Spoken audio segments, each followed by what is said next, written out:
আল্লাহ পাক রব্বুল আলামিন বলেন, হে ঈমানদারেরা, তুবু ইলাল্লাহি তাওবাতান নাসুহা, তোমরা আল্লাহ পাক রব্বুল আলামিনের নিকট আন্তরিক তওবা করো। তওবায়ে নাসুহা, আন্তরিক তওবা করো। কারণ কি ফায়দা কি? আল্লাহ পাক রব্বুল আলামিন বলেন, আসা রাব্বুকুম আন ইউকাফফিরা আনকুম সাইয়্যাতিকুম, আশা করা যায় তোমাদের রব তোমাদের গুনাহগুলো ক্ষমা করে দিবেন। সুবহানাল্লাহ বলবেন। আসা রাব্বুকুম আন ইউকাফফিরা আনকুম সাইয়্যাতিকুম, আশা করা যায় তোমাদের রব তোমাদের গুনাহগুলো ক্ষমা করে দিবেন। ওয়া ইউদখিলাকুম জান্নাতিন তাজরি মিন তাহতিহাল আনহার, আল্লাহ পাক রব্বুল আলামিন বলেন, তোমাদের রব তোমাদের কেমন জান্নাতের ভিতর প্রবেশ করাবেন যে জান্নাতের তলদেশ দিয়ে নহর প্রবাহিত হয়।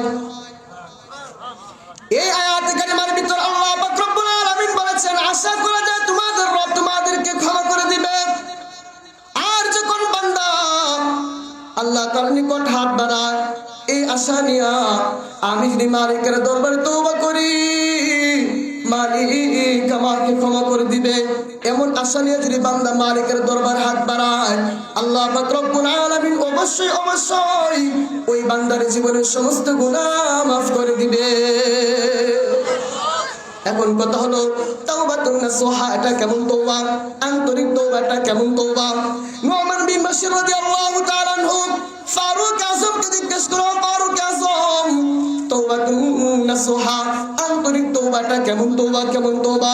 ফারুক আযম জানাইয়া দেয়, এটা হলো এমন এক তওবা, আল্লাহ তাআলা দিয়ে ফিরে আসা, গুনাহ না করা, দৃঢ় সংকল্প করা আর গুনাহ করব না, এই সংকল্প কইরা রব্বে কাবার দিয়ে ফিরে আসা, এটার নাম হলো তাওবাতুন নাসুহা। যদি কোনো ব্যক্তি তাওবাতুন নাসুহা আন্তরিক তওবা করে, তার কি হবে? আল্লাহ পাক রব্বুল আলামিন বলেন, ইন্নাল্লাহা ইউহিব্বুত তাওয়াবিন, আল্লাহ পাক রব্বুল আলামিন তওবাকারীদেরকে ভালোবাসেন।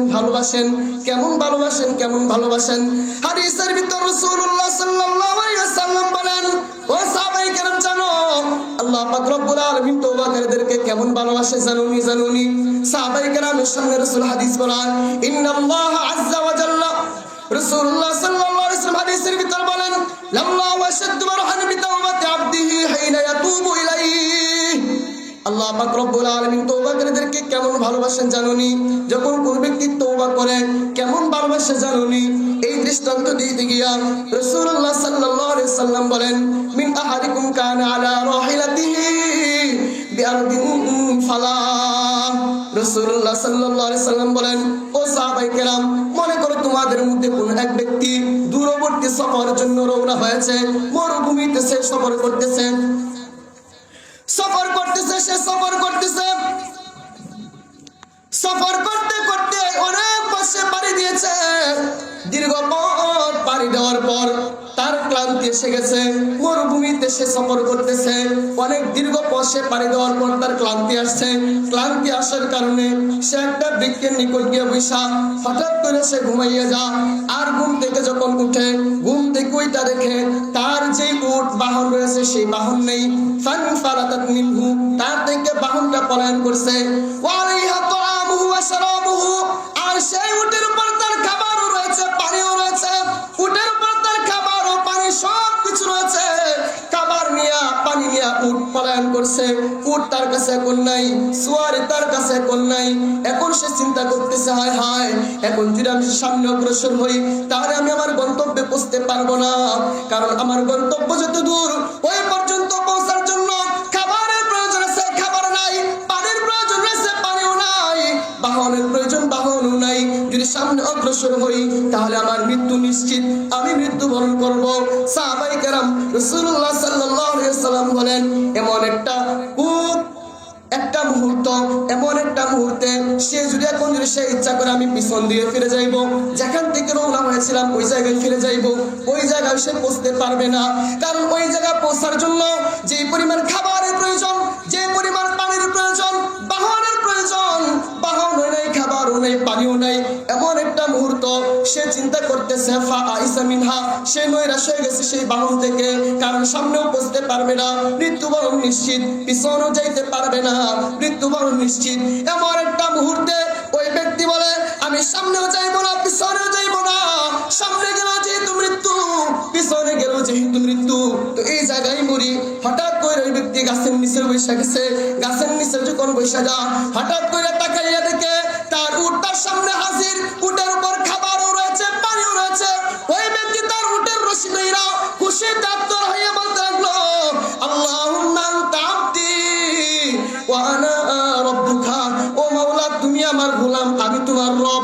ওই ব্যক্তি বলতে চাইছিল মাওলা তুমি আমার রব, আমি তোমার গোলাম, কিন্তু অধিক খুশি হওয়ার কারণে, বেশি খুশি হওয়ার কারণে ব্যক্তি বইলা পারাইছে মাওলা তুমি আমার গোলাম, আমি তোমার রব।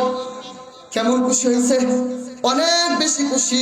ওই ব্যক্তি যেমন তার হারান উট ফিরে পাইয়া যতটা খুশি হয়, আল্লাহ পাক রব্বুল আলামিনের কোন বান্দা যে ব্যক্তি সারাটা জীবন জিনা করেছে, সারাটা জীবন ব্যভিচার করেছে, সারাটা জীবন গুনাহ করেছে, সারাটা জীবন পাপাচার করেছে, ওই ব্যক্তি যখন তওবা কইরা মালিকের দরবারে হাজির দেয়, ওই ব্যক্তি তার হারান উট ফিরে পেয়ে যতটা খুশি হয়, মালিক রব্বুল আলামিন তার চাইতে হাজার গুণ বেশি খুশি হয়, শত কোটি কোটি গুণ বেশি খুশি হয়, এত বেশি খুশি হয় ওই ব্যক্তি, অনেক বেশি খুশি হয়। এই জন্য আল্লাহ পাক রব্বুল আলামিন আমাদেরকে বারবার বলে বান্দা আয় আয় আয় আয় ফিরে আয়, আমার নিকট ফিরে আয়, তওবা কর। আল্লাহ চায় যেন আমরা তওবা করে ইস্তেগফার পাঠ করি। আল্লাহ পাক রব্বুল আলামিন চায় যেন রব্বে কাবার নিকট আমরা ক্ষমা চাই। আল্লাহ জানে সমস্ত আদম সন্তান, সমস্ত মানুষ গুনাহগার। রাসূলুল্লাহ সাল্লাল্লাহু আলাইহি ওয়াসাল্লাম হাদিসের ভিতর বলেন কুল্লু বানি আদম খাত্তাউন, সমস্ত বনি আদম সন্তান, সমস্ত আদম সন্তান গুনাহগার, সবাই পাপাচার, সব অপরাধী, তবে হা হা হা তাদের মধ্যে সর্বোত্তম কে? কুল্লু বানি আদম খাত্তাউন ওয়া খায়রুল খাত্তাইনা আত-তাওয়াবুন, তাদের মধ্যে সবচেয়ে উত্তম হলো তারা যারা পাপাচার করার পর যারা তওবা করে, ওই সমস্ত অপরাধীরা হলো উত্তম, এরা হলো উত্তম। এই জন্য আল্লাহ তাআলা ভাই কষ্ট হইতেছে, এই জন্য আল্লাহ তাআলা বলে ওয়াতুবু ইলাল্লাহ, সবাই আল্লাহ তাআলার নিকট আসো, ফিরে আসো, ফিরে আসো। আল্লাহ তাআলা বারবার ডাকে ফিরে আসো, ফিরে আসো, ফিরে আসো, বারবার রব্বে কাবা মানুষদেরকে আহ্বান করে ফিরে আসো, আমার দিয়ে প্রত্যাবর্তন করো, আমার দিয়ে প্রত্যাবর্তন করো। কারণ আল্লাহ পাক রব্বুল আলামিন মানুষদেরকে ক্ষমা করতে চায়, মানুষের গুনাহগুলোকে মাফ করতে চায়। এই জন্য রব্বে কাবা চায় মানুষটা দিয়ে তওবা করুক, তার দিয়ে ফিরে আসুক। হাদিসের ভিতর রাসূলুল্লাহ সাল্লাল্লাহু আলাইহি ওয়াসাল্লাম বলেন ইন্নাল্লাহ আযজা ওয়া জাল্লা ইয়াবসুতু ইয়াদাহু বিল-লাইল লিয়াতুবা মুসিউন নাহার।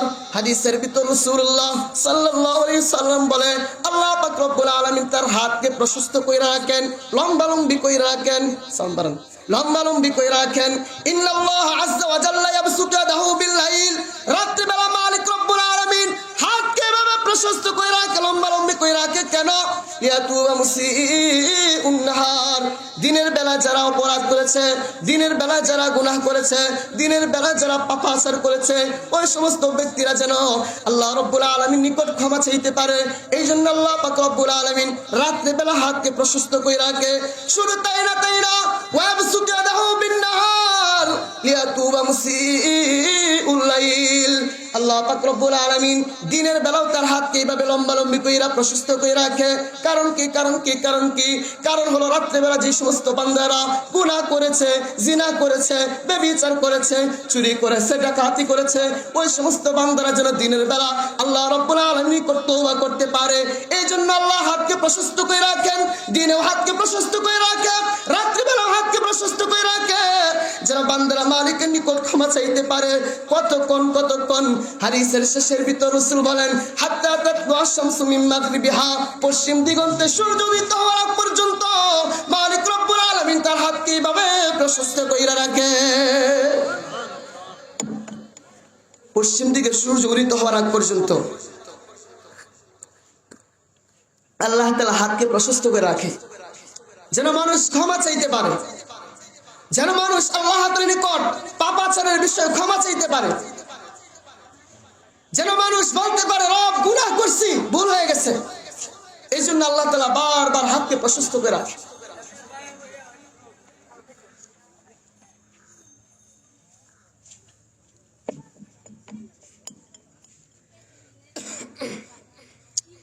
আল্লাহ পাক রব্বুল আলামিন চায় বান্দা যেন তার নিকট তওবা করুক, ইস্তেগফার পাঠ করুক, ক্ষমা প্রার্থনা করুক। এই জন্য আল্লাহ পাক রব্বুল আলামিন এমন করেন, হাদিসের ভিতর পাওয়া যায় রাসূল আরবি সাল্লাল্লাহু আলাইহি ওয়াসাল্লাম তিনি বলেন, ওই রব্বে কাবার শপথ, যার হাতে আমি মুহাম্মাদের জীবন, ওই মালিকের শপথ শুনো সাহাবায়ে কেরাম শুনো।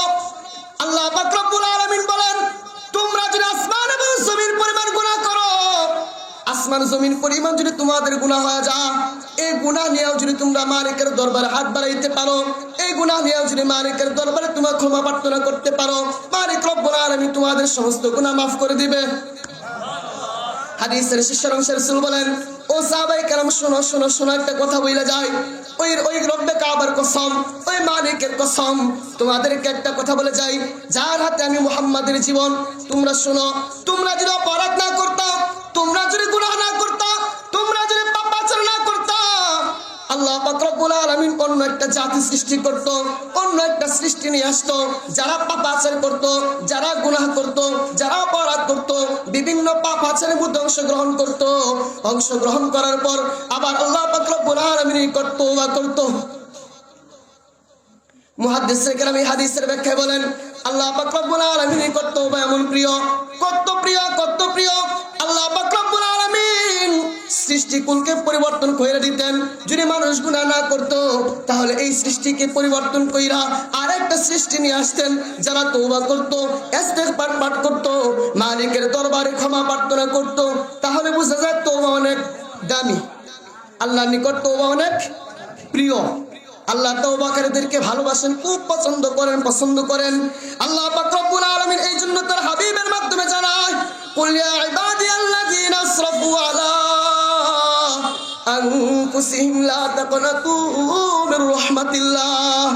আল্লাহ পাক রব্বুল আলামিন তার হাবিবের মাধ্যমে জানায়, আল্লাহ পাক রব্বুল আলামিন হাবিবকে জানাইয়ে দেন, ও হাবিব আপনি আমার ওই সমস্ত বান্দাদেরকে জানাইয়ে দেন যারা নিজেদের উপর জুলুম করেছে, যারা নিজেদের উপর সীমা লঙ্ঘন করেছে, যারা গুনাহে লিপ্ত হয়েছে, ওই সমস্ত বান্দাদেরকে জানাইয়ে দেন তারা যেন লা তাকনাতু মির রাহমাতিল্লাহ, তারা যেন আল্লাহ তাআলার রহমত থেকে নৈরাশ না হয়, নৈরাশ না হয়, নিরাশ না হয়।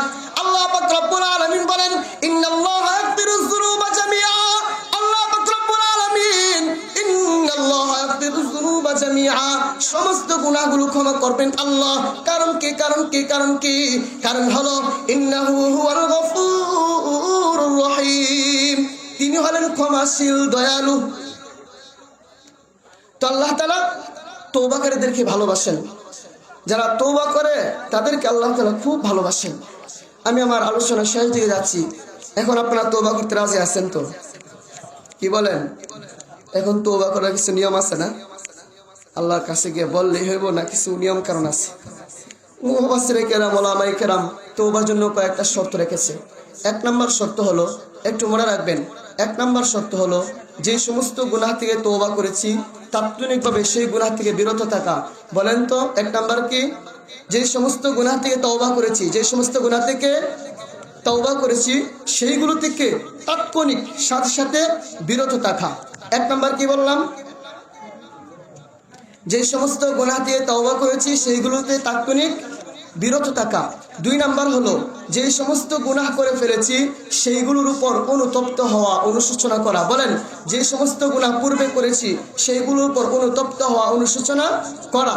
তিন নাম্বার হলো যে সামনে থেকে আর কোন গুনাহ করব না, সামনে থেকে আর কোন গুনাহের কাছে অংশগ্রহণ করব না, এই জন্য দৃঢ় সংকল্প করা।